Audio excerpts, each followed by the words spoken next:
Sing for the little girl with gum in her hair, just because her hand is always up in math class. Sing for Tommy, Nikki, Laura, Billy, and all the other children who ride a shorter bus to school and therefore will forever have a scarlet S pinned to their lapels. Little do they know S is for special, not stupid, and special is good. I founded the club at the beginning of the 2009 school year with Donald Vincent, who's now graduated, but pretty much we had a conversation over the summer that was like, there's no real vehicle for poets and writers and things of that degree at Loyola. I think Loyola gets stereotyped really often as like a jockey kind of party school, but we wanted to try to bring out some of more the artistic and creative side, and that was about the time that Donald really started getting into spoken word, and I had already been into it for about 2 years or so. So we decided that's sort of what we wanted the focus of the club to be, and so yeah, this is our sophomore year, and now it's me, Catherine Dutton, who's not here. So it's me, Catherine, Eve Strelacki, Maria Dantas, Alex Van Horn, and James Rose. We run it now. We'll usually ask a question, like how do you think poetry is relevant? What brought you into the realm of poetry? How do you feel about foreign poetry? You know, what inspires you to write? And we'll kind of pose those to the group and have a discussion about that, which is neat because everybody feels differently about this sort of thing, even if we're all interested in the same kind of topic. People come at it from so many different angles because people are so different. Usually we'll have like an exercise that people are welcome to do. We'll play Miles Davis in the background. And then people who want to share can, and we'll talk about what we liked about it and you know what made the thing difficult. And so it's kind of a neat way for poets to get, or writers in general, to get kind of an inspiration. Back then, a why occupied the space in our minds like a flashlight, and back then, the answers were simple. Simple like the way forks of lightning on the horizon could gape our mouths. Simple like the way we wore dinosaurs on our bed sheets because they made us feel protected. At the campground, we would take turns yelling curse words upwards to see who had the balls to scream the loudest. We'd pull in an extra breath, throw our chest out, and thrust our arms to the sky to yell the word, FUCK!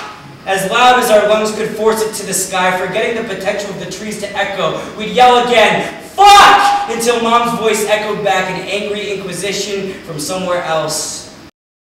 Loyola Rising, I think for us, we wanted a big event because we wanted a place for people to really come together and to kind of bring more of the community in.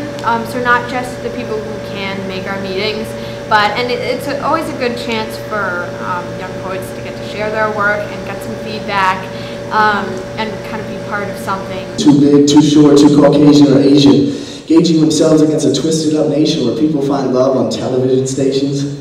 Calling it reality, that's the mentality. Brutally discriminating different nationalities, a nation that's founded and based on principalities, fatally diminishing a trace of moralities. All the good lines, all the good lines were taken in a song I didn't write. I need one line, just one good line, smack against your lips tonight. So I think that definitely one of the things that connects people to art in general is the emotional aspect. I think that people can use art, poetry and music to get through things. They can also use poetry and art as an expression of joy. So I think that it really depends on what a specific individual needs. What inspires me to write is complicated because a lot of the things I write about is perception, and because I can't see that well. So I write about how people perceive things, and to that end I try to put a lot of images about nature, about what people look like, just in my poetry, so pretty much everything. Every time air passes into your lungs, you are sipping nature. Make sure to savor the bittersweet taste of sunlight and crushed grapes. It should flow like wine through you, airing out the weakest muscle to make it stronger and looser. Listen, my voice is only a vibration tuned to your frequency. Your bones receive all I can offer and give nothing back. I wouldn't want them to. This is a gift and it is free. That's why it's called a gift.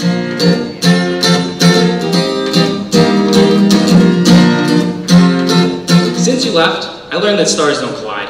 They don't even shoot. Comets, satellites, space junk, they collide. The thrill of the fall through the sky. But a black hole is a star that collapsed to die. Somewhere far across this black velvet universe, 2 10-billion-year-old red giants, 2 giant red rubies with a crimson blush refuse to collapse and thus unfold into one. With all the love I have, your land crawling in mire. P.S. I sent this on my last shooting star, so I only want my heart back if you come with it. Otherwise, due to my lack of space postage, I have no other use for it.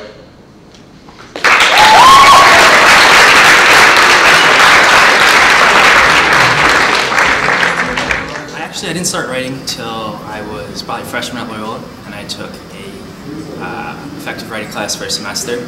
I really liked the teacher in the class, and I kept writing from then. The stuff, I guess, that inspires me to write. Just everyday stuff, like I carry like a notebook around, and in class someone says something, teacher says something, or just stuff like the world around you, kind of. Nothing in particular. I don't have one genre or anything. One of the great things about the technological age is that you can be in touch with all people all the time, right? Like, isn't that sort of the point, the closeness of this communication? And provided that poetry, just like any age-old institution, just like religion, just like schooling, does have to keep up with the times, but I think that it certainly has a place, and I think that people are always going to have things that they want to say, and there are always things that they're going to want to hear that you can't get out of a newspaper. Sing.